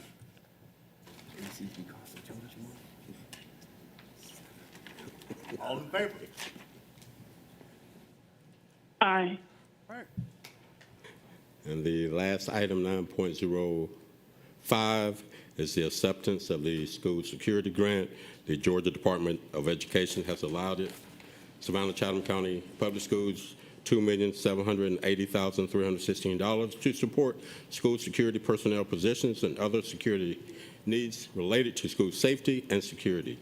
To align the budget to the grant allowed, the budget must be adjusted by the following amount of $2,780,316. On the chart, you see the grant divided into two pots and 6 budget lines. There's one budget line for the entire district. Then you have lines that are below it for $47,124 for each of the charter schools.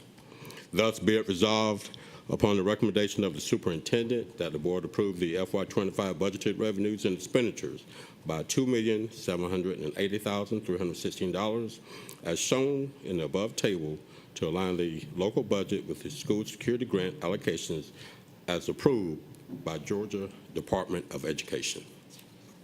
Okay, moved by Mr. Johnson, seconded by Ms. Grabowski.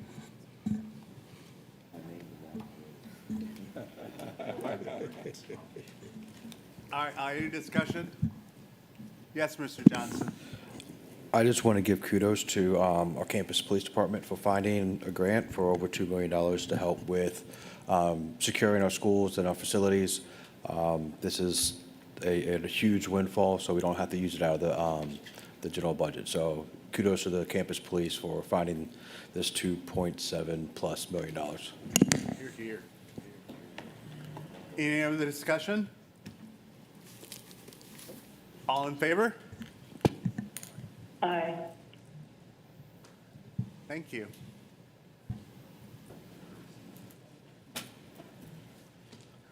Okay.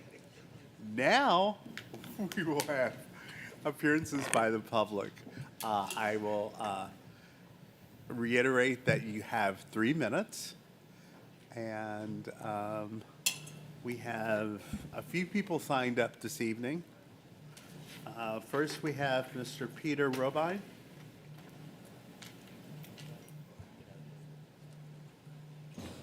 Right here. Mr. Robine. Buenas noches, mis amigos. Por favor, me gustaría pediros su cooperación esta noche y también, por favor, yo era también trabajando en Tabiao un día y no tiempo para cambiar mis ropas. So I fortunately had some spare clothes in my car, so I'm used to look clean clothes. Anyway, our schools need to teach freedom. No matter what we do with our art and whatever else we do, we can only do what we are called to do, what we love to do, if we can do those things in a free country. So we need to teach the things that we need to know in order to continue to have a free country. I hope that makes sense. So for 23 weekends in a row, I've been out in public with a table, with a petition that I wrote, and I've got over 300 petitions signed from many people who love this idea. And we need to have this curriculum encompass our history, the good stuff, not just the bad stuff. We need to teach our civics how the government is supposed to work, not the way it's working now. We need to teach free market capitalism that enables a person to prosper. In a free country, everybody should be able to do well in life, right? And we need to acknowledge the presence of God, of Jesus Christ, in our country's establishment and history. God is referenced 4 times in the Declaration of Independence. That should be taught in school. Harriet Tubman was a devout Christian, one of the most courageous people in our country's history. She never took credit for her astounding courage. She always gave that credit to Jesus. That's what she did. That is of material significance, and therefore that should be taught in school. What's wrong with this idea? A few months ago, I gave everybody here the same petition that I have out in public, and not one of you has signed that petition. Nobody here is in support of what I just said. What I just said is actually on that petition that I gave to each of you. Also, I have sent prompt emails to everybody here, and I've left many messages. Thank you, Mr. And I've asked Rabbi. everyone at our meetings to give me a call so Thank we you. can talk. Dr. Watts, you've never returned my phone call. Thank you. Nobody here has ever returned a phone call. Thank Let's you. please give me a call and Thank let's you. talk. Give me a call and let's talk. Thank you. And God bless you all.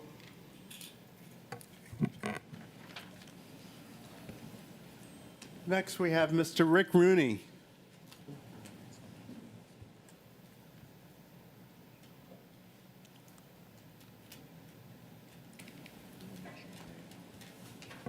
We have a new situation here now, and no more table. Got to get used to these things. President Moss, board members, Dr. Watts, last Saturday I spent the day watching your board retreat video. Bless your heart. I don't have enough to do. It was a very interesting meeting, a lot of very interesting discussion.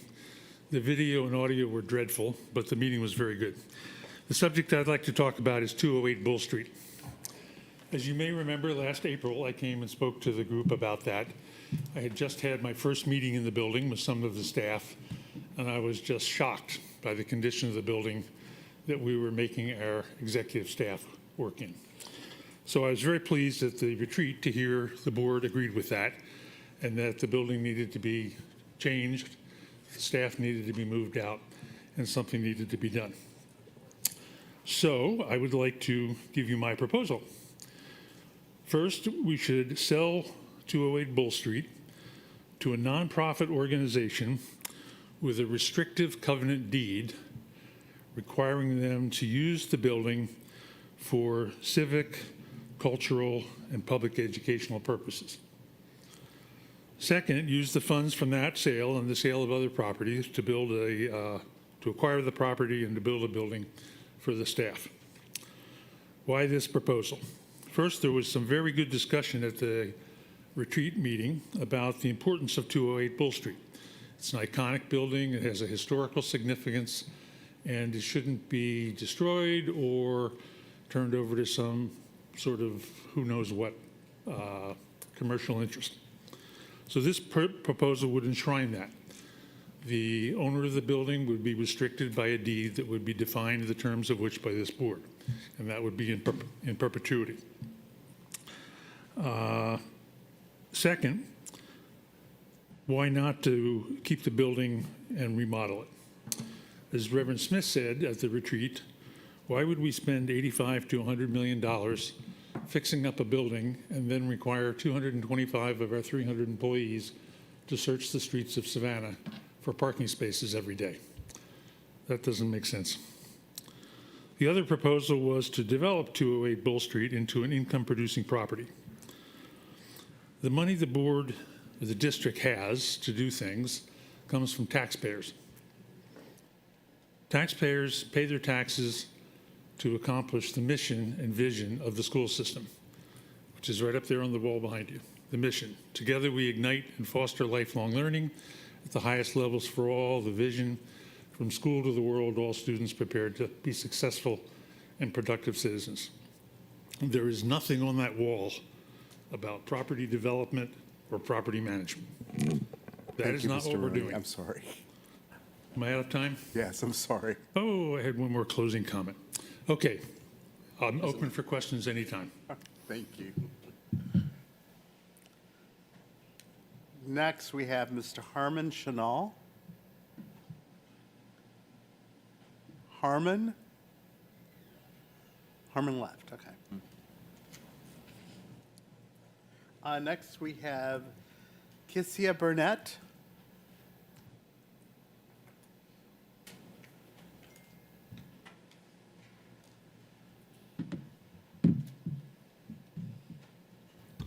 Good evening. I'm here. I stood behind here a while back when Dr. Lockamy was here about my child being bullied. Now my granddaughter is being bullied. On August the 25th, my granddaughter, I picked her up from school. She was in tears. She said, "Grandma, I don't want to go back to that school ever. That I hate the teacher, and she is very mean, and she popped me." Anybody know me? No. I don't play about my kids, I don't play about my money, and I don't play about my grandkids.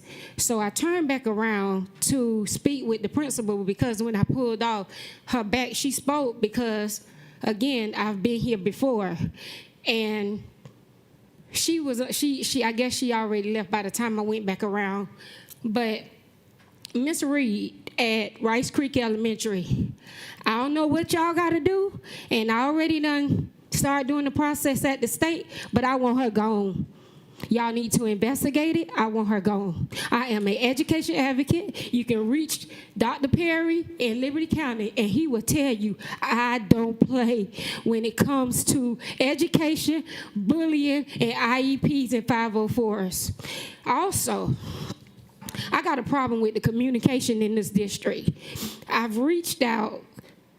They told me, "Oh, the superintendent is," excuse me, but, and I don't want my tone to make y'all feel like I'm being disruptive, but this is how I talk. I reached out to Dr. Watts. I'm familiar with Dr. Watts because my mentor, Jeremy Monroe, he dealt with her plenty of times in Houston, Texas. But it's ridiculous that the board approved $300,000 for Dr. Watts. She's unapproachable. You have hired 4 SSOs before the principals can reach the superintendent. It's ridiculous. One thing that I do know, and anybody will tell you, if I come behind the board, I'm not going to come once.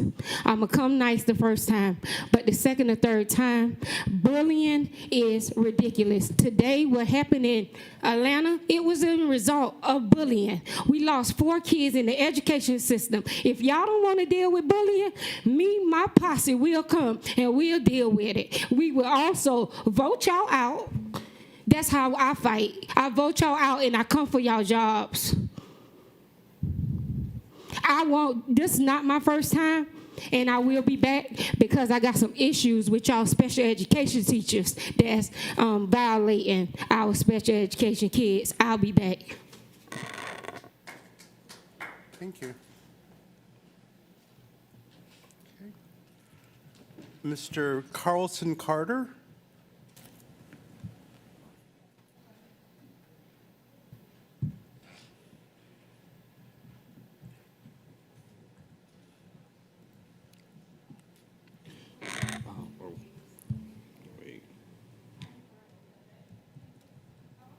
Well, good evening to the current board, Dr. Watts, President Moss, and everybody else. This is my first time speaking for y'all in a year and sometime. And I want to start off by saying I did watch the board meeting previously for the July meeting. I had intended to come to one in August, but there wasn't one. So the first thing that I want to say on behalf of me and all my fellow drivers, monitors, mechanics, and everybody in transportation, we are tired of being victims of our own success, which I'm pretty sure that everybody up here knows what it means. Because we come from the point where we're getting a lack of support from our management team, supervisors, and the school when it comes to the behavior of these kids. These kids they are slightly refusing to put the kids off the bus. Like I tell them, I have a policy that if I have written a referral, that means I have done everything to keep that child on the bus. And when I say everything, that means I've talked to your parents, I've talked to the school, I've got the school to talk to you in front of you, so you know that when we get to this point, I can't do anything else. Beyond that, the driver morale is actually non-existent. We come to work not because we love our jobs. We do it more so for the kids, because I can say right now, one of my coworkers is our aunt. I'm covering his ride every day. That's every day. On top of that, the money to pay. I heard several of you mention during the last board meeting about the competitive pay, and the pay is not competitive. In order for your pay to be competitive, it would have to exceed what everybody else is offering, consisting of how we're paid. Consider the fact that the more part of our money is taken to pay us during off times during the year. On top of that, the money raise. I give y'all commends for the raise that y'all did. That was absolutely amazing, but it's still not enough, considering the fact that the money that you gave us was the money that you took back between the 22-23 school year and the 23-24 school year. The Type A buses that you mentioned. When you hire those drivers, who's the plan to cover those? Are the Type A drivers going to be the ones to cover their own routes, or will that fall upon the regular school bus drivers? Because at that point, if that's the point, then there's no reason to actually hire them or implement that system. The pandemic, let's get that. Oh, a question was asked in the January 23 meeting by President Moss. Do the drivers mention why they leave? Yes, they do.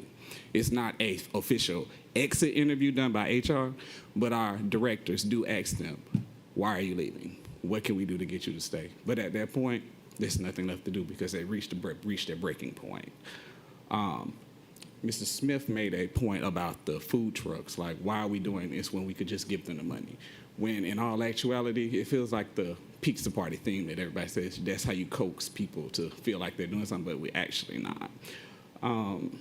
And two, at the beginning of the school year when we had our meeting, they fed us, but guess what? Several drivers did not even get to eat because they ran out of food, so that's a problem. The hiring process. When I came back last year, because I did leave, so everybody know, but I came back because I do it for the kids every day. I'm up at 4 something in the morning to be to work for these kids. It took me 2.5 months to get back. And on top of that, through the course of the year, by me coming back at the start of the school day, I had to pay back $2,000 because they said that I owed the money back in order to be paid during the summertime. Just so we could. If you have any other questions, another thing, y'all ask about, do you reach out to the senior drivers? No. The notion of us is not always taken into account when it should be on top of that. Oh, one more thing, one more suggestion of policy. This y'all should enact. The school bus passing cameras. I see that y'all spent. Go ahead. I'm sorry? Go ahead. School bus passing cameras. I would like to see y'all implement that because I feel like the money could be split between the county and the school system so that we can have more money to do other stuff with, increase rates and buy more buses, because we are really in desperate need of new buses. It may not seem like it because it's not going to be relayed. The one thing that I will say is that, well, that's all I have to say. That's all. Thank you. But, did you have that written down anywhere? Yes. Will you please leave that with the officer there so that we can have that, please?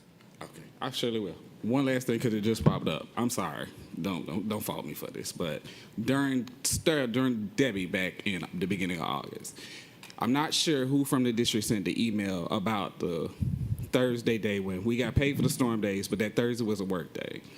They sent us the work that we were supposed to do during that day. They only get, some of us were 5, some of us are 8. So apparently they only sent 5 hours worth of work. But that was all us about understanding everybody who was 8 was supposed to do to get paid for that whole 8, and we weren't paid for it. They took the 3 hours and they said they weren't going to give it to us. And on another note, sir. I mean, I know I've let you go way over. I'm so I do sorry. apologize. That's okay. I do. But please leave that with him. Thank you. Or, and Dr. Watts said you can send that to her directly. Yes. Yeah. Please send it to me directly. Yeah, absolutely. All right. I think that is it for our appearances. You know what?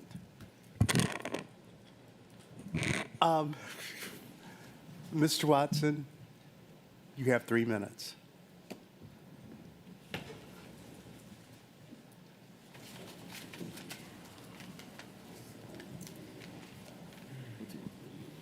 Good evening. Sure, everybody knows why I'm here. For any teacher that is listening, I'm here again talking about our contract and, what I think should be on our contract as far as clear work expectations, location, salary protections, and more. However, I feel like between the many emails, everybody pretty much knows where I stand on that. So I wanted to instead come about this in a different way as far as like my day at school. I'm a third grade teacher. Based off our work hours, we have roughly about 4 hours and 10 minutes for planning scheduled a week. Our administration takes about 1 hour and 40 minutes for scheduled planning. So that leaves us with 2 hours and 30 minutes that we're expected to grade papers, contact parents, look at data, do our vector trainings, read HML, do our letter screening, iReady data, and so much more in a matter of 2 hours and 30 minutes. Now, based off what I have just accumulated since August the 12th, I would be around 25 hours that would be overtime. And that's by looking at data from iReady, Amira, letters, vectors training, HML studying, grading papers, contacting parents. I'm dealing with my first ever ESOL student population. So me going home trying to learn Spanish just so my kids can be happy when I try to come in the next day and say, "Y bueno dias," I think that says good morning. But just an extra thing that I'm doing at home to try to make my kids feel welcome in my classroom.